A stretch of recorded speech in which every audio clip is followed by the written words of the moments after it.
Hi, Peter Charles here, Folks for Life, fly fishing. And today we're going to do a video on switch rods, and it's going to have two components to it. First off, we're going to take a look at my new Loomis NRX Plus 11-foot 8-weight. Thanks to COVID-19, I haven't had a chance to get it wet yet. Well, today is not a great day. It's a bluebird sky day. It's warm. The water's warm, the water's low, flow rates are low. There's probably no fish in the system to speak of, but, you know, give me a chance to get the rod wet and see what it can do. But I'm going to do something else as well. I'm going to take it to a pool where you would never use a switch rod to fish it. It's too big, it's too broad. You'd fish it with a 13 or 14 or a 15-foot rod. To fish it with an 11-foot rod is a bit silly. I have no doubt the NRX is going to do a good job there, but you know, nevertheless, it's not the right kind of rod to use in that pool, so we'll get a chance to see what will happen when I try to fish it. So, let's get out there and give it a try.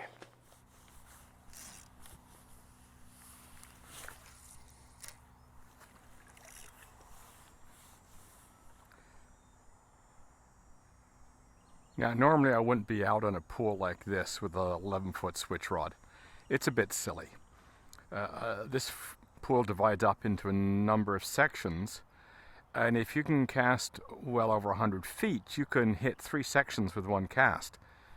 If you're coming in here with a short rod, you basically have to either just ignore some of the sections or wait around, which is probably the worst solution, wait around and disturb the pool. Here's the trick with this pool. You can make 3, 4, 5 passes and hook fish in every pass. So if you go clunking around in here, waiting around, you can easily mess up the pool and mess up your chances for subsequent fish. So it pays to be out of cast far. Now, I'm out here with the Loomis NRX Plus 11-foot 8-weight. Yeah, I'm a casting instructor, and this is an exceptional rod. So I can get really good distance out of it. More distance than, you know, you typically might get out of a switch rod. But still, I'm just barely getting the fly into that foam line, which is really where you want it to be, beyond the foam line. And I'm just getting it in there. So when you come out with a switch rod, the trick is to be realistic about what you can cover with the distance the rod allows you. And divide up the river in small segments and just pick the segments you can cover properly.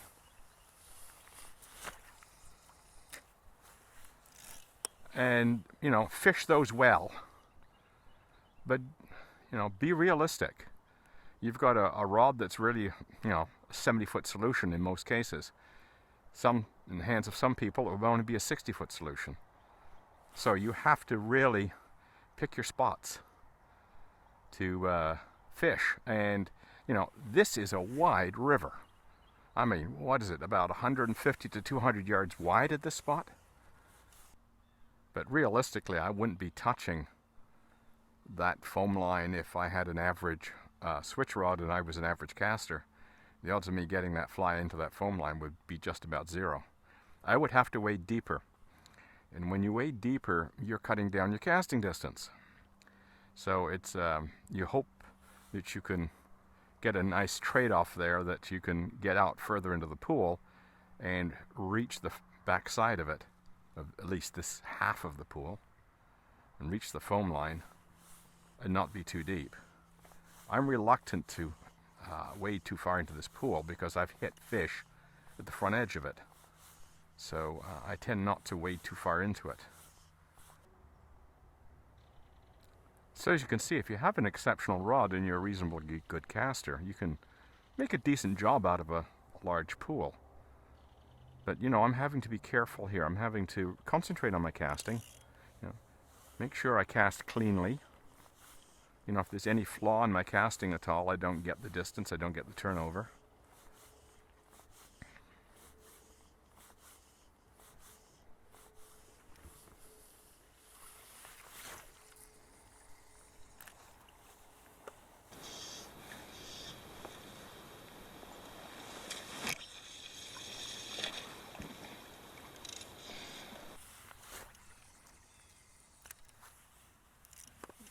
That's an example of rather poor turnover on that cast.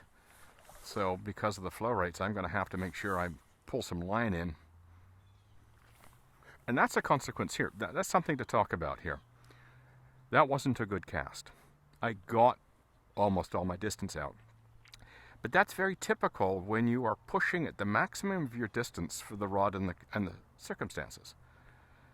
11-foot rod, I'm trying to spay cast 90 foot with an 11-foot rod, and I'm pushing the limits. So yeah, things go wrong. And then you don't get complete turnover, and then you get, you have to pull line in to straighten things up. So effectively, you might have hit close to 90 feet on the original cast, but by the time you pull the line in, you've only got cast 80. Whereas if I'm out here with a longer rod, I don't worry about such things. It's much easier to cover this distance and not worry about, that cast wasn't so great either. Now I'm going to have to straighten the leader out. This is what I'm talking about. When you're going, see, I touch bottom, that's because of the poor turnover.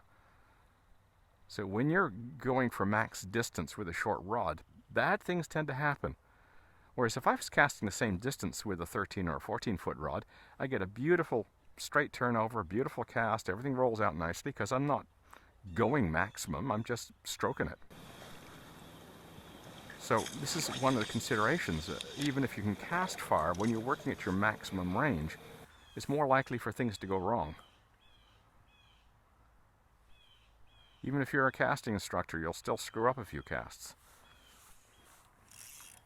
The awesome thing about this rod is it's such a great performer. It's such a tremendous amount of power for a small, relatively light rod that I'm putting out some pretty long casts for an 11-foot rod. And I'm getting a decent shot at covering this pool. I'm reaching that foam line. And the inside edge of it, it's at least 75 feet away. There's a lot of rods out, the switch rods out there, you'd have trouble just hitting the inside edge.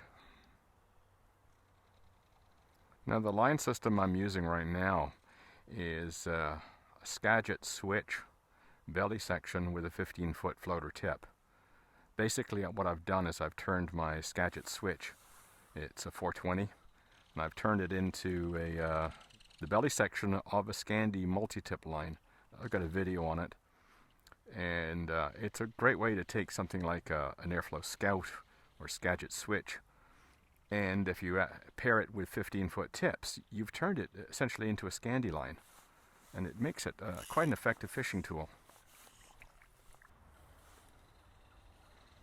So let's recap this while my fly slowly swings. If you're out on a big river with an 11-foot switch rod, you're really going to have to divide the river up into small features. Pick your spots. Don't try to follow a guy with a 15-footer down a big run and expect to get fish. Pick the smaller features in the river and work them well. We get talked into buying a switch rod as our first rod, thinking it's going to be better for us, but if you're going to fish a river like this, you're better off with a 13 or a 14-footer, or even a 15-footer for that matter. So, you're going to have to pick your spots. Like in this pool, everything on the other side of the foam line, I'm just not bothering about. I'm not even thinking about it. There's pools out there that hold fish. I'm just not even thinking about trying to cover them. Another problem we get into with switch rods is we want to reach a particular feature, we have to wade into the pool. That can disturb the pool, can screw things up, and also if there's a high flow rate, it can put you at risk. You could end up bobbing down the river instead of the fish. So, the idea of using a bigger rod allows you to stand back and cover the water, whereas with a switch rod you have to push out there to do it. One of the beauties of this NRX plus 11-foot 8-weight is that I don't have to do that. I can get the distance and stay in the shallow water. One of the problems you get into with a shorter rod that you can't cast as far is it limits your presentation options. Right. For example, I was using your bog standard 11-footer, and I was casting 60 feet. I'd have to cast at 90-degree angles to fish this, to hit that foam line, and I'd have to really fish this pool quite differently. I couldn't give the quartering downstream approach at all because I would be covering so little of the pool. So being able to cast a considerable distance gives you presentation options. Now with this rod, you can see by all the running line, I'm able to do that, but a lot of rods you wouldn't be able to. If a lot of 11 footers, you would not be able to make that cast that I just made there.